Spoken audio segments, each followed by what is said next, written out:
Okay, part two. The anesthesiologist came in and um, he was like a lifesaver. I mean, he was so professional. I didn't feel anything in my back. He didn't have to poke me several times. It was just the once, and it was it was such a difference, so fast. But the thing is that I could feel, um, I could still feel the worst of the contractions, which was crazy to me because I'm thinking to myself, if I can feel this contraction with an epidural, then what would it feel like if I didn't have it? It was, oh my goodness, it was pretty intense. Um,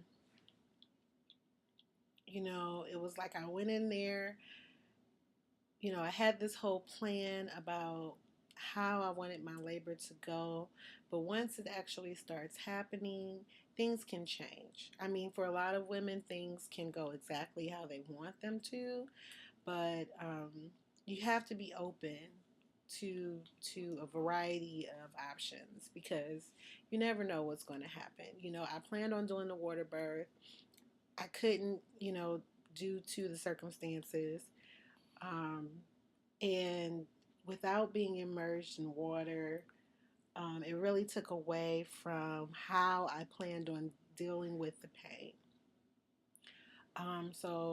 After 11 hours in labor, I just decided to get the epidural.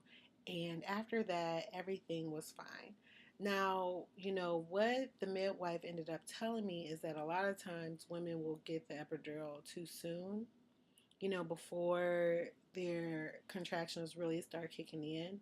And so that's when they kind of run the risk of the epidural slowing down their labor. But because I had went so long, doing it naturally, um, and then got the epidural, it didn't slow down my labor at all. It was still consistent.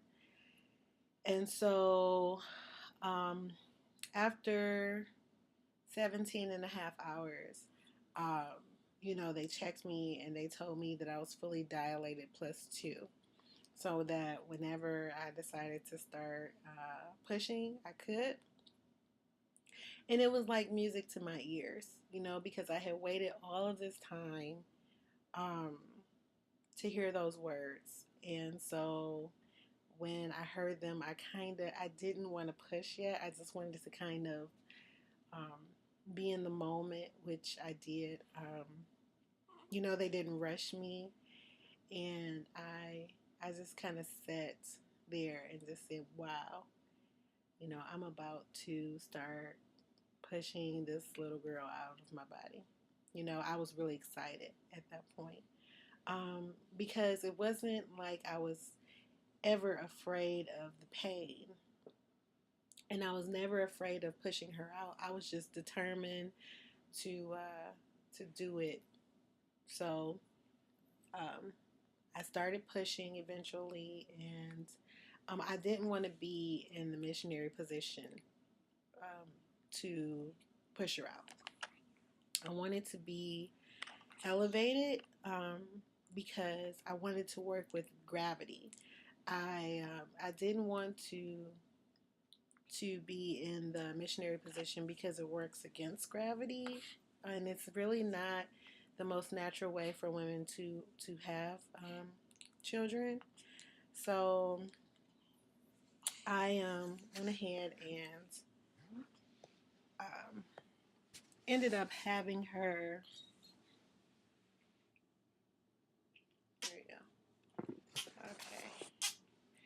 I had them lift the top of the bed up and elevated myself. I like was on my knees and elevated the top of myself from the top on the top of the bed and kind of squatted and had her, and it felt so much more natural, and it really helped me identify when I had pushed enough, so that I wouldn't tear, and I didn't tear at all, which I was really lucky for that.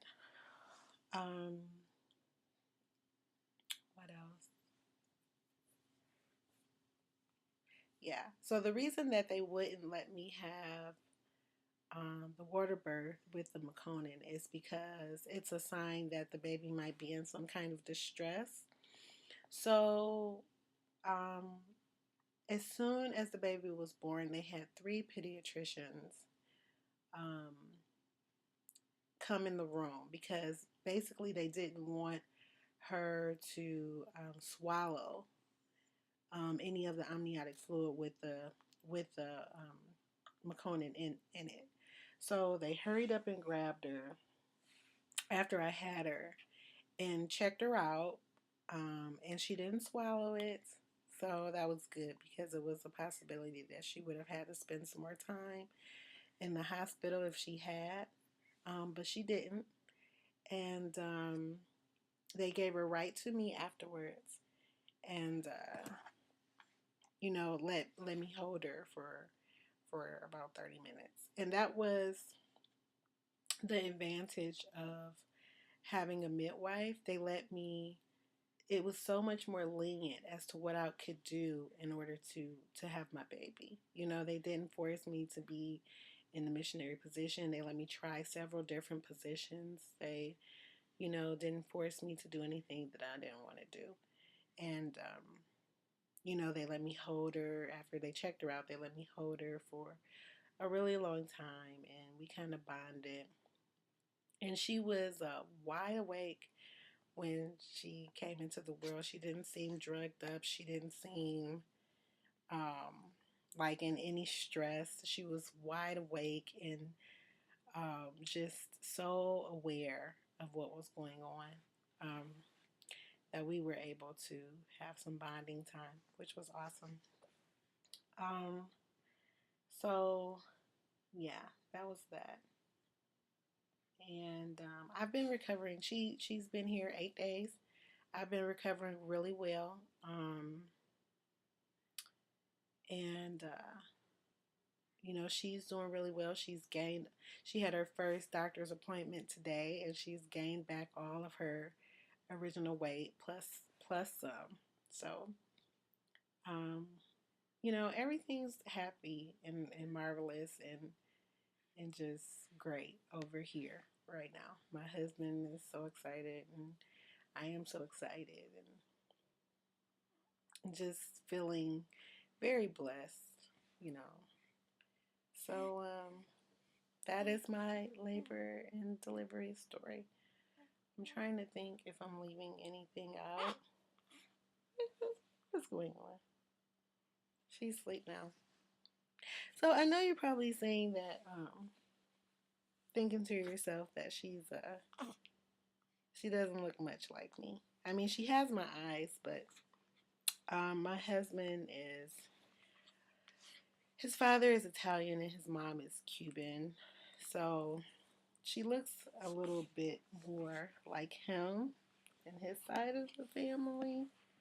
Um, but she has my demeanor, which was the most important thing to me. So, so that's what's going on there. But I'm gonna give you guys one more glimpse. 1, 2, these. Say hi, YouTube. Wanna look? Say hi, YouTube.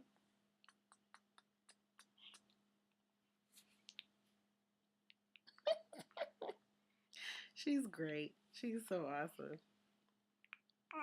Yeah. Yeah. Okay. So that's the end of my story, you guys. Feel free to contact me. I did try to do this video before, and it was a disaster. And I'm sorry, for you guys that tried to look at it, and it was just terrible. So hopefully this one catches you guys up. So until next time, bye-bye. Bye.